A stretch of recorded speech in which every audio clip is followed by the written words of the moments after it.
ఎక్కడైనా సరే ఇంటి ఓనర్ గనక అద్దె డబ్బులు అడిగితే ఏం చేస్తారు? డబ్బులుంటే ఇచ్చేస్తారు, లేదంటే కొంత సమయం కావాలని అడుగుతారు.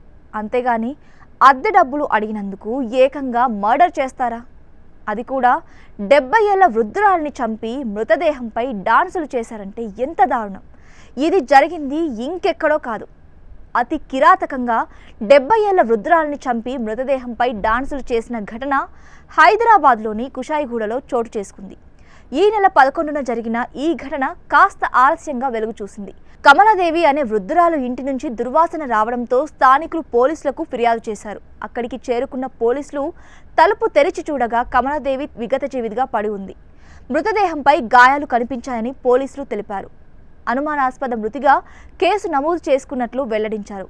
దర్యాప్తు చేసి కమలాదేవి ఇంట్లో అద్దెకుండే ఓ యువకుడే ఆమెను హత్య చేసినట్లుగా ప్రాథమికంగా నిర్ధారించామని తెలిపారు. వృద్ధురాలిని ఉరివేసి హత్య చేసినట్లు తెలిపారు. ఆ తర్వాత నిందితుడు ఆమె మృతదేహంపై డాన్సులు చేస్తూ సెల్ఫీ వీడియో తీసుకున్న తన ఫ్రెండ్స్కు షేర్ చేశాడని పోలీసులు తెలిపారు. అద్దె విషయంలో వృద్ధురాలు మందలించడంతో యువకుడు కక్ష పెంచుకున్నాడని స్థానికులు చెబుతున్నారు. అందుకే హత్య చేసి ఉంటాడని భావిస్తున్నారు. హత్య చేసిన తర్వాత నిందితుడు పారిపోయినట్లు సమాచారం. కమలాదేవి మృతదేహాన్ని పోస్ట్ మార్టం కోసం హాస్పిటల్కు తరలించిన పోలీసులు నిందితుడి కోసం గాలింపు చర్యలు చేపట్టారు.